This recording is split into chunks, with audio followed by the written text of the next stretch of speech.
Today, I have a day off, and my husband prepared a surprise for me. He sent me a cryptic message with a place and time for us to meet. We've only been married for a month, but I already feel like David is the best thing that has ever happened to me. He constantly surprises me with caring gestures, romantic walks under the stars, and little notes that make my heart swoon. I couldn't wait for tonight. All day long, I had been preparing, hoping for something unforgettable. As the time approached, a sleek black car pulled up to the driveway to take me to the meeting place. I felt excited, wondering what David had in store for me this time. He texted me that he would be a little late, so I decided to take a walk along the waterfront to pass the time.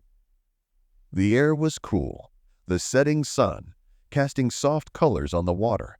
It should have been perfect, but I couldn't shake the feeling that someone was watching me. I quickened my step and looked over my shoulder. A tall figure was walking behind me, its footsteps matching mine. Fear crept up my spine. I ran into the nearest calf, hoping to lose sight of him, but the stranger followed me inside. My heart was pounding. It wasn't until he stepped closer to the light that I saw him clearly. Jake. My ex. The memories came flooding back.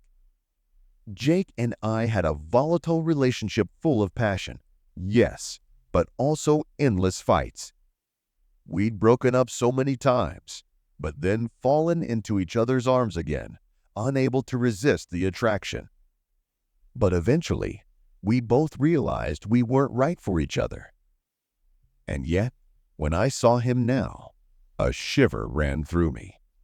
He looked as good as ever, tall, with the same chiseled body and eyes that had once made me weak.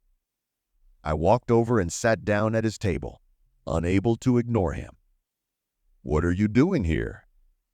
"Why are you following me?" I demanded an answer, my voice shaking, half from nerves and half from old emotions I thought I'd buried. "Because you're the best thing that ever happened to me," he said, his voice low and serious. "No one has ever made me feel as good as you do." I shook my head, trying to remain firm. "I'm married, Jake." "I'm happy." "Please don't do this." But even as I said those words, I remembered how perfect he was in bed, how intense everything was between us. I forced myself to look away, but Jake wasn't listening. He grabbed my hand, and before I knew it, he was already dragging me out of the caf. "Jake, stop! David will be waiting for me." I protested, but he paid no attention to me, walking quickly and dragging me along as if none of it mattered. Or maybe it didn't matter to him. When we finally stopped, I realized where we were. This was the same place where we had our first date. We spent hours here, talking, drinking champagne, laughing like nothing in the world existed. I can still remember my heart racing that night. And now we're here again. My phone rang. It was David. My heart raced, and I reached for it, desperate to answer it, but Jake was faster. He snatched the phone from my hands and shoved it into his pocket. "Jake, stop." "What are you doing?" "It's over," I shouted at him, my voice trailing off in frustration and confusion. "I'm married now. I love David." "This isn't right." But instead of answering, he pulled closer to me, his eyes darkening with something I couldn't understand. Before I could stop him, he kissed me hard, possessively, as if I still belonged to him. My mind screamed for me to push him away, but my body betrayed me. His kiss reawakened something in me that I thought was long dead. That familiar fire, that warmth of the past between us. I tried to pull away, but his strong arms wrapped around me, pulling me closer as if he knew exactly how to break down the walls I'd spent so long building. His hands traveled down to my waist, and suddenly I felt weak and anxious inside.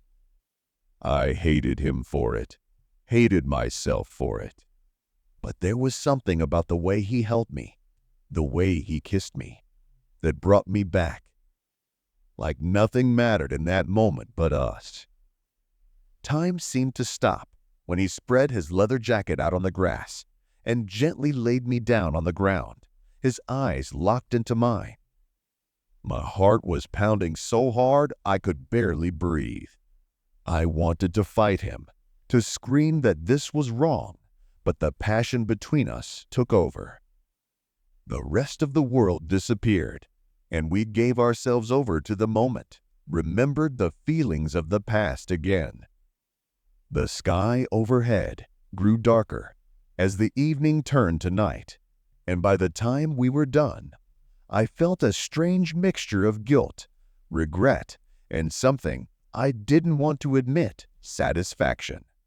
I lay there looking up at the stars, and my mind was spinning with thoughts.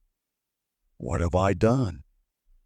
David, my loving, caring husband, was waiting for me, and I was tangled up in the past in Jake's arms. What kind of person was I at that moment?